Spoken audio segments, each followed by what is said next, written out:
வணக்கம் நண்பர்களே நண்பிகளே, welcome to டசக் டும் டும் செஷன். இன்னைக்கு நம்ம ரீசனிங்ல டே 2 பசில் சேலஞ்ச் தான் பார்க்க போறோம். Let's start. A B C D E F G H are sitting around a square table in such a way that 4 of them sit at the four corner of the square while 4 sit in the middle of the each side of the four side. ஏப்பா அதாவது ஒன்றும் இல்லையா, இப்படி தான் குழப்பம். கொஸ்டினை பார்த்தாலே கடுப்பாக வரும். என்னடா சொல்கிறாங்க, ஒன்றும் புரியலடா. பசில்னா அப்படி தான் இருக்கும் சரியா. ஸ்கொயர் டேபிள்ப்பா, அதில் 4 பேர் வந்து என்ன பண்ணுறாங்கன்னா கார்னரில் உட்காந்துருக்குறாங்க, 4 பேர் மிடில் உட்காந்துருக்குறாங்க. ஸ்கொயர் டேபிள் முதல்ல எப்படி இருக்கும்? ஸ்கொயர் இப்படி இருக்குமா? சதுரமான இப்படி ஒரு ஷேப் இருக்குது. இதில் 4 பேர் 2 3 4 பேர் கார்னரில், 4 பேர் மிடில் சரியா. சரி, இப்போ பாருங்கள் அடுத்த லைனை பாருங்கள்.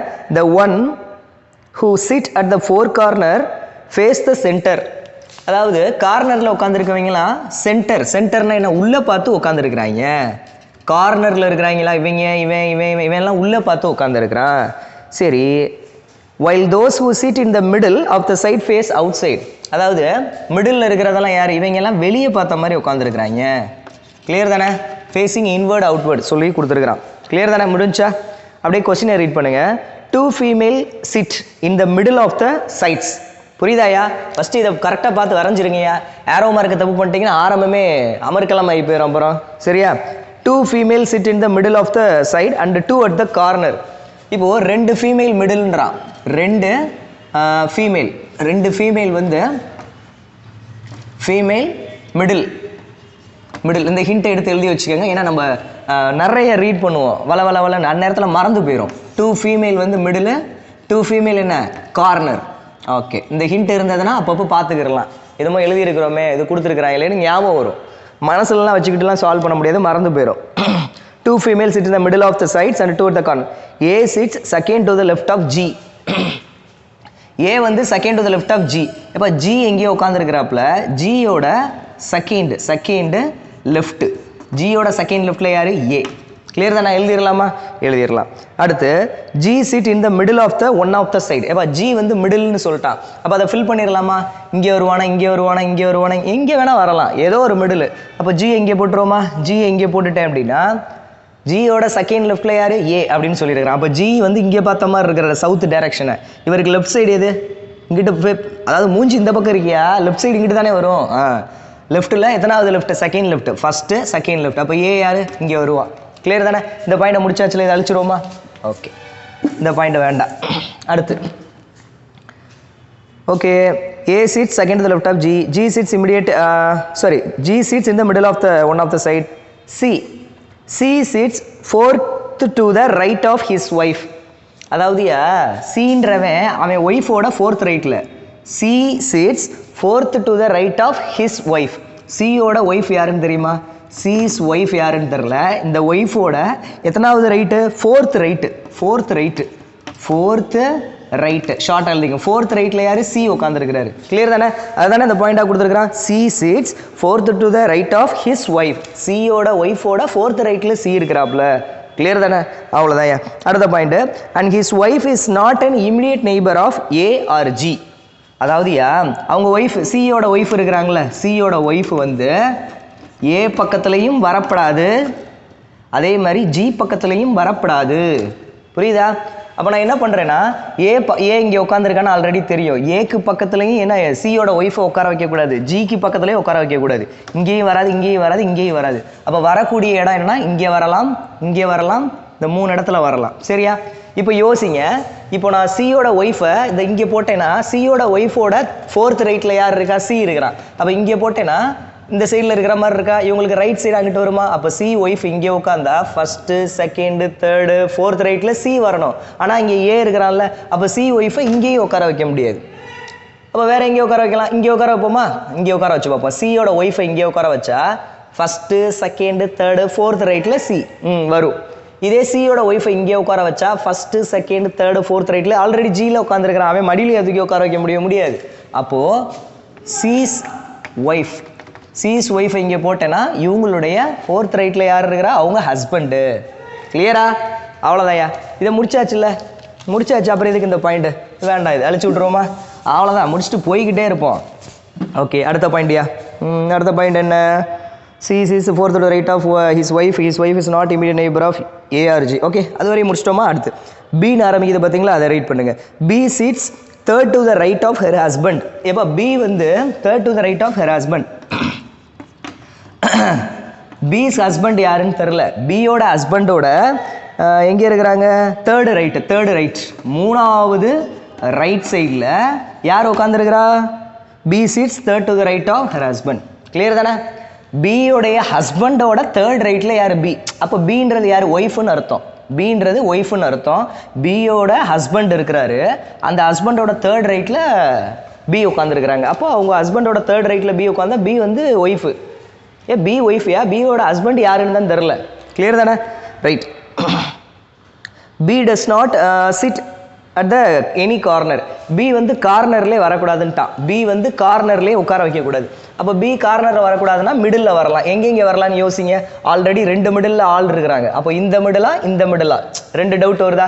இந்த மிடில் உட்கார வைக்கணும்னா உட்கார வச்சு பாருங்க. இப்போ பாருங்க, இந்த மிடில் பி இங்கே உட்கார வச்சிட்டேன். ஒரு இமேஜினேஷன் தான். பி இங்கே உட்கார வச்சிட்டேன் அப்படின்னா பியோட ஹஸ்பண்டோட தேர்ட் ரைட்டில் தானே பி.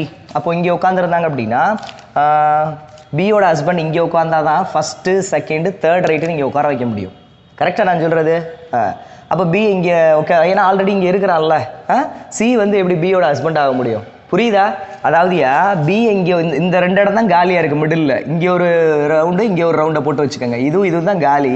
பியை தூக்கி இங்கே உட்கார வச்சேன்னா பியோட ஹஸ்பண்டோட தேர்ட் ரைட்டில் பீன்றான். அப்போ பியோட ஹஸ்பண்ட் இங்கே வர மாதிரி ஆகுது. பியோட ஹஸ்பண்ட் இங்கே வந்தால் தான் ஃபஸ்ட்டு செகண்டு தேர்ட் ரைட்டில் பீன்னு உட்கார வைக்க முடியும். இவன் வந்து யார்? சியோட சி வந்து ஆல்ரெடி மேரிடு. அவன் போய் பி கூட எப்படி கனெக்ட் பண்ண முடியாது இல்லை? அப்படி சொல்லியிருக்கிறோம்ல, சி ஒய்ஃப் இங்கே இருக்கிறாங்க, சி இங்கே இருக்கிறாருன்னு சொல்லி. அதனால் இந்த இடம் நாட் வாய்ப்பு கிடையாது. அப்போ பி இங்கே தான் உட்கார வைக்கணுமா? ஆமாம், பி இங்கே உட்கார வைங்க. புரியுதில்ல நான் சொல்கிறது? அவ்வளோதாயா. இங்கே உட்கார வைக்க முடியாது, ஏன்னா சி இங்கே ஆல்ரெடி உட்காந்துட்டான். அப்புறம் எப்படி அங்கனக்குள்ளே அவனை எப்படி பியோட ஹஸ்பண்டுன்னு சொல்ல முடியும்? தப்பாக போயிடல. பிஸ் ஹஸ்பண்டோட தேர்ட் ரைட்டில் பி. அப்போ நான் எங்கே சார் போட? இங்கே போடலாமா? பியோடைய ஹஸ்பண்ட். பியோட ஹஸ்பண்ட் யாருன்னு தெரியாது. பியோட ஹஸ்பண்ட் இங்கே உட்காந்துருந்தா ஃபஸ்ட்டு செகண்ட் தேர்ட் ரைட்டில் பி உட்காந்துருப்பாங்க. அவ்வளோதான். என் முடிஞ்சியா? கிளியர் தானே? இப்படி முடிச்சு விட்டு போய்கிட்டே இருக்கணும். அதை விட்டுட்டு போட்டு குழப்பிக்கிட்டு இருக்கக்கூடாது. முடிஞ்சு அழிச்சிடுறேன். மறுபடியும் இதை போட்டு ஆராய்ச்சி பண்ணிங்கன்னா குழப்பி விட்டு போயிடும். முடிஞ்சு. அடுத்து B does not sit any corner. அது எழுதிட்டோம். Only D sits between B and H. பிக்கும் ஹெச்சுக்கும் நடுவில் ஒன்லி டி மட்டும்தான் இருக்கிறாருன்றான். அப்போ பிக்கும் ஹெச்சுக்கும் நடுவில் ஒன்லி டி. இங்கே பாருங்க, பி இங்கே இருக்கிறான், ஹெச்சை இங்கே போட முடியுமா? முடியாது. பியை போட்டு ஹெச்சை இங்கே போட்டால் தான் பிக்கும் ஹெச்சுக்கும் நடுவில் டி மட்டும் இருக்கிறாப்புல டி. அப்போ டியோட ஜெண்டர் தெரிஞ்சிருச்சா? அவ்வளோதான், முடிஞ்சிருச்சு. டி யாருன்னு தெரிஞ்சிருச்சு. சரி ஜி. இப்போ நீங்கள் ஒன்று பண்ணுங்க, மேலே வந்து இப்படி போட்டுக்கிறீங்க, ஃபீமேலை வந்து ரவுண்ட் பண்ணிக்கிறீங்க. சரியா? ஓகே. அப்போது இது வந்து யார்? பியோட ஹஸ்பண்ட். இது யாருன்னு தெரில. இந்த இடத்துல இப்படி மேல் கேட்டகரியை இப்படி போட்டுவோம், ஃபீமேலை வந்து ரவுண்ட் பண்ணிக்கிறோம். சரியா?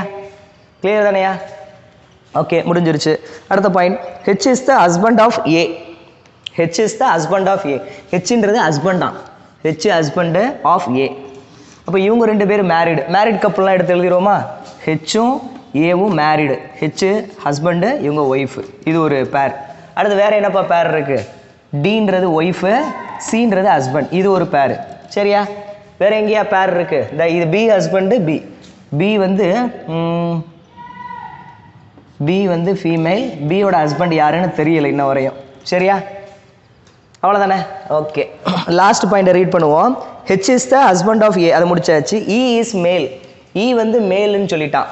இ வந்து மேல். அந்த ஹிண்ட் இருக்கட்டும். இது முடிச்சாச்சுல்ல? இ மேல். என்ன பண்ணலாம்னு யோசிங்க.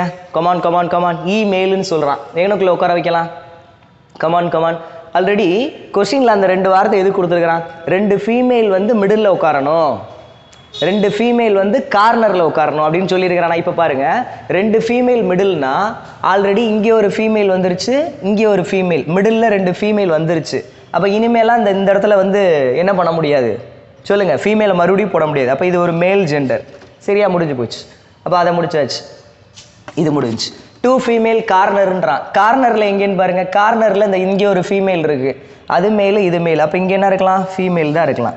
கிளியரா? சரி. இப்போ நல்லா யோசிங்க, இந்த இடத்துல இ வந்து மேல் கேட்டகரின்னு சொல்லிட்டான். அப்போ இ மேல்னா இந்த இடத்துல நான் ஈயவா போட முடியும்? அது ஃபீமேல் ஜெண்டரில். அப்போ இந்த இடத்துல இ வராது, இ இங்கே தான் வரும். புரியுதா? அப்போ மொத்தம் என்ன எத்தனை லெட்டர் இருந்தது? A B C D E F G H வரை இருந்தது. ஏவை உட்கார வச்சிட்டோம், பியை உட்கார வச்சிட்டோம், சியை உட்கார வச்சிட்டோம், டியை உட்கார வச்சிட்டோம், இயை உட்கார வச்சிட்டோம், எஃப் உட்கார வைக்கல, எஃப்.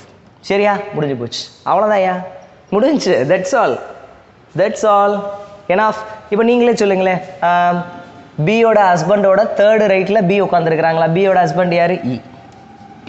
முடிஞ்சு போச்சு, அவ்வளோதான். இப்போ எஃப்பும் ஜியும் மட்டும்தான் காலியாக இருக்குது. ஜி வந்து மேலு, எஃப் ஃபீமேலு. பட் ஆனால் இவங்க மேரிடா என்ன ஏது அந்த மாதிரி எதுவுமே சொல்லலை. அதனால் நீங்கள் அதை ஒரி பண்ணிக்க வேண்டாம். ஓகேயா? சாரி. ஃபர்ஸ்ட் கொஸ்டின் அவ்வளோதான், முடிஞ்சிருச்சு. That's all. தான் பாருங்க, முடிச்சாச்சு. டே 2 பஸ்ஸில் அவ்வளோதான், முடிந்து விட்டது. கொஸ்டினை பார்ப்போம். Who amongst the following is B's husband? இப்போ பியோட ஹஸ்பண்ட் யாருன்னு கேட்குறாங்க. சொல்லுங்க, நீங்களே சொல்லுங்க. இந்த என்னால் மறைச்சிக்கிட்டேன்னா பியோட ஹஸ்பண்ட் யார்? இ. இ தான் ஆன்சர். அடுத்து, how many people sit between B and C when counted in anti-clockwise direction from B? அதாவதுயா, பிக்கும் சிக்கும் நடுவில் எத்தனை பேர் இருக்கிறாங்கன்னு பாருங்க. பி சி யார்ல இருந்து கவுண்ட் பண்ண சொல்றான்? Counted from B. பில இருந்து கவுண்ட் பண்ணுங்க. Anti clockwise direction. Anti clockwise டைரக்ஷன்னா பி இந்த சைடில் பார்த்த மாதிரி இருக்கிறாரா? அவனோட ரைட் சைடு தான் கிளாக் வைஸ். கிளாக் இப்படி தானே சுத்தம் ரைட் சைடில். ஆன்டி கிளாக் வைஸ் டைரக்ஷனா லெஃப்ட் சைடை சொல்லணும். அப்போ பிக்கும் சிக்கும் பில இருந்து லெஃப்ட் சைடில் கவுண்ட் பண்ணி எத்தனை பேர் இருக்கிறாங்கன்னு சொல்லுங்கன்றான். 1 2 2 பேர். சரியா? அடுத்து, who amongst the following is the wife of C? இப்போ சியோட ஒய்ஃப் யாருன்னு கேட்குறாயா? சொல்லுங்க, சியோட ஒய்ஃப் யாரு? டி. முடிஞ்சு. What is the position of E with respect to C? ஈயோட பொசிஷன் என்ன? இ எங்கே இருக்கிறாப்புல? ஈயோட பொசிஷன் என்ன வித் ரெஸ்பெக்ட் டு சி? சிஐ பொறுத்து ஈயோட பொசிஷன் என்ன? சிஐ பொறுத்து ஈயோட பொசிஷன் என்னன்னா, சிக்கு ஃபர்ஸ்ட் செகண்ட் ரைட்டில் இருக்கிறாரு. செகண்ட் டு த ரைட் என்பதே சரியான விடை. அவ்வளோதான், தட்ஸ் ஆல். அப்போ டே 2 பசில் சேலஞ்ச் எப்படி இருந்தது அப்படின்றத கமெண்ட் பாக்ஸில் கமெண்ட் பண்ணுங்கள். பிடிச்சிருந்ததுன்னா லைக் பண்ணுங்கள், யூஸ்ஃபுல்லாக இருந்துச்சுன்னா ஷேர் பண்ணுங்கள். இதுவரையும் சப்ஸ்கிரைப் பண்ணலன்னா சப்ஸ்கிரைப்பை பண்ணி விடுங்க. அப்போ தான் நம்ம 50 நாளில் பசில் ஒவ்வொன்றா கொண்டு வர டெய்லி அந்த பசில் நீங்கள் பார்த்து லேர்ன் பண்ணிக்க முடியும். ஒரு 5 days, ஒரு 10 daysக்கு வந்து பசில்ஸை கொண்டு போவோம். ஒரு 10 daysக்கு பசில் வந்து கொண்டு போவோம். 10 daysக்கு அப்புறம் பார்த்தீங்கன்னா உங்களுக்கு வேற மாதிரி செஷன் போகும். அது எப்படின்றத சர்ப்ரைஸாக கொடுப்போம். சர்ப்ரைஸ் சொல்லக்கூடாதுல்ல, அதனால ஃபஸ்ட்டு ஒரு 10 daysக்கு பசில்ஸ் வந்து இதே மாதிரி போகும். 11th டேலேருந்து வேற மாதிரி பசில் வந்து நம்ம சால்வ் பண்ண போகிறோம்.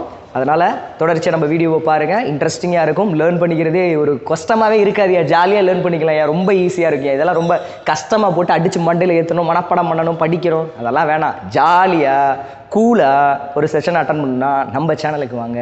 ஜாலியாக என்ஜாய் பண்ணிக்கிட்டே பஸ்ஸில் நம்ம சால்வ் பண்ணலாம். டெய்லியும் எத்தனை பஸ்ஸில்? ஒரே பஸ்ஸில் தான், வெரைட்டியான பஸ்ஸில்.